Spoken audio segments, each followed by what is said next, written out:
Bienvenue. Le cours sur l'histoire de la PAC s'arrête avec cette dernière activité qui vous présente la remise en cause de la PAC à la veille de la réforme de 2014. Attention, si vous n'avez pas suivi le cours sur la PAC de 2014 en amont, vous pouvez le trouver dans la section cours 2. Regardons quel est le bilan de la PAC juste avant 2014.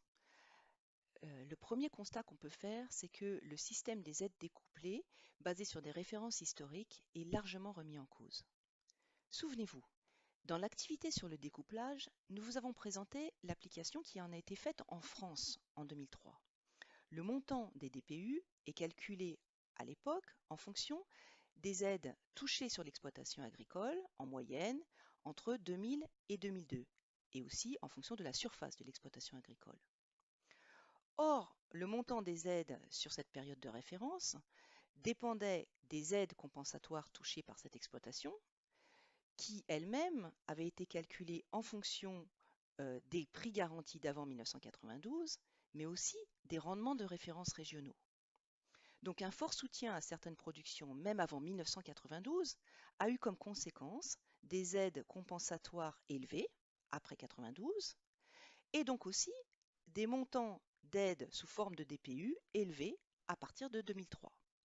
Les références historiques ont donc gelé les différences de soutien entre les productions et donc également entre les régions. Pour vous donner un exemple, en 2013, en moyenne, le montant d'aide directe par hectare des grandes cultures est de 300 € contre 150 € pour l'élevage ovin. Et donc évidemment, on retrouve ces disparités au niveau régional. Le montant moyen en 2013 des aides directes est de 345 € par hectare en Picardie, contre 120 € par hectare en Languedoc-Roussillon où on trouve de l'élevage. Vous pouvez observer ces disparités sur la carte de la France métropolitaine présentée ici. Vous voyez à l'échelle départementale les montants d'aide du premier pilier moyen par exploitation agricole en 2008. Dans les départements en vert foncé, les exploitations touchent en moyenne entre 40 000 et 80 000 € par an. Ces exploitations sont plutôt dans le nord de la France, là où justement on retrouve des grandes cultures principalement. Dans les départements en vert clair, les exploitations touchent en moyenne entre 1 000 et 7 500 € par an. Et on retrouve ces exploitations-là plutôt en zone de montagne ou dans le sud de la France. La différence est donc grande entre les montants touchés par ces différents types d'exploitation et de plus en plus difficile à justifier. L'attribution des DPU est donc vécue comme très inéquitable entre exploitations, mais aussi entre orientations technico-économiques. On a vu déjà la différence entre les grandes cultures ou des systèmes qui sont plutôt fondés sur l'élevage extensif, entre zones géographiques, comme nous venons de le montrer dans la diapo précédente, mais aussi entre pays. Et de fait, il n'y a plus de logique apparente à ce mode de distribution des aides. À cause des références historiques de 2000, 2001 et 2002, finalement, des agriculteurs voisins qui font les mêmes productions en 2013 et font face souvent aux mêmes contraintes peuvent toucher des aides encore très différentes. Une autre critique qu'on fait à la PAC à cette époque est son incapacité à gérer les crises agricoles qui vont marquer cette période. Prenons l'exemple de la crise du lait en 2015-2016. La PAC décide de supprimer les quotas laitiers en 2015, considérant que les prix mondiaux sont élevés, que la demande chinoise part à la hausse et va donc soutenir les prix mondiaux, et donc qu'il n'est plus nécessaire de limiter la production européenne pour maintenir des prix élevés. Mais de fait, la situation va se révéler toute différente. D'abord, la demande chinoise va diminuer, simplement parce que les Chinois vont décider de produire leur propre lait, mais aussi la production mondiale hors de l'Union européenne, notamment en Océanie, en Nouvelle-Zélande par exemple, ou en Australie, va beaucoup augmenter du fait de conditions météo favorables à cette époque, en 2016. Et donc, qu'est-ce qui se passe? L'offre est bien largement supérieure à la demande et les prix s'effondrent. Les prix s'effondrent. Le résultat, c'est que les producteurs français se retrouvent dans une situation très difficile et ne sont pas pour autant protégés par la politique agricole commune. Il existe certes un mécanisme pour protéger les agriculteurs européens en cas de baisse drastique des prix, avec un filet de sécurité lorsque les prix passent en dessous d'un prix seuil, mais ce filet de sécurité ne va pas être actionné parce que le prix seuil établi à l'échelle européenne n'est pas atteint par la baisse des prix mondiaux. Et pourtant, les producteurs de lait français vont énormément souffrir de cette crise-là. Donc, une des critiques adressées à la PAC à cette époque est de dire, mais finalement, on dépense beaucoup d'argent, et pourtant, lorsqu'il y a une crise, notamment une crise des prix, et on a vu la même chose dans le cas de la crise de la viande de porc, eh bien, la PAC n'est pas capable de nous protéger. Par ailleurs, nous pouvons voir aussi que dans le cas de la question des prix, la PAC a bien du mal à faciliter aussi le dialogue entre le secteur aval, en particulier la grande distribution, et le secteur de la production agricole. Les agriculteurs dénoncent un partage inégal de la valeur ajoutée et le fait qu'ils sont pressurisés par le secteur aval, notamment la grande distribution, euh, sur les prix. Et là-dessus, la PAC n'apporte pas non plus de réponse. Un autre élément du bilan, c'est la crise identitaire des agriculteurs. Le premier constat, c'est qu'en fait, le nombre d'agriculteurs baisse, mais surtout que les agriculteurs qui partent à la retraite ne sont pas remplacés par des jeunes agriculteurs qui s'installent. On appelle ça la crise du renouvellement des générations en agriculture. Vous pouvez le voir sur le graphique de droite. Vous voyez, par exemple, les barres bleues qui représentent l'ensemble de l'Union européenne, donc les 27 États membres, alors que les barres rouges représentent les anciens États membres et les barres vertes représentent les nouveaux États membres. Ce que vous pouvez observer, c'est que la proportion des agriculteurs qui ont plus de 55 ans, c'est-à-dire les deux blocs de droite, est très élevée par rapport à ceux plus jeunes, par exemple ceux qui ont moins de 35 ans. Ils représentent à eux seuls plus de 56% des agriculteurs. Donc il y a une véritable difficulté pour inciter des jeunes à s'installer en agriculture. Et cela révèle un véritable malaise dans la profession agricole. Ajoutons à cela aussi qu'un certain nombre de ces agriculteurs qui s'installent rejettent le système existant et en particulier rejettent la PAC. Certains d'entre eux choisissent de s'installer sans même faire appel aux aides de la PAC.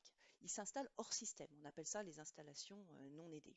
Alors, pourquoi peut-être parce qu'ils estiment qu'ils n'ont pas besoin de se faire aider, qu'ils ne veulent pas être les fonctionnaires de la politique agricole commune, ou aussi parce qu'ils rejettent les importantes contraintes administratives et les contrôles afférents, souvent très mal vécus. Un autre questionnement qu'on entend souvent à la veille de 2013 est que le secteur agricole, finalement, crée peu d'emplois et peu de valeur ajoutée au regard des dépenses qu'on fait chaque année au titre de la PAC. On peut le voir là sur la carte de l'Europe.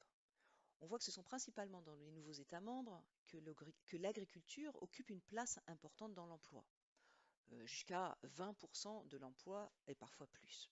Mais quand on se concentre sur les anciens États membres, comme l'Allemagne, la France, la Belgique par exemple, la part des actifs agricoles dans les actifs totaux est souvent inférieure à 10, voire même inférieure à 2%. Bon, bien entendu, cet argument met de côté les autres rôles que l'agriculture peut jouer, notamment en matière d'aménagement du territoire ou d'entretien de l'espace. Enfin, et ce n'est pas une critique nouvelle, l'agriculture européenne et la PAC sont désignés comme responsables de nombreux problèmes environnementaux. On peut le voir d'abord sur cette petite image, celle de droite, dans laquelle on voit l'association France Nature Environnement désignée directement comme responsable des marées vertes sur la côte bretonne les agriculteurs bretons qui produisent du porc intensif un petit peu plus à l'intérieur des terres. Mais on le voit aussi sur des graphiques comme celui qui a été présenté par BirdLife, le graphique de gauche, où on voit très nettement la baisse du nombre d'oiseaux et dont une grande partie peut effectivement être attribuée aux activités agricoles.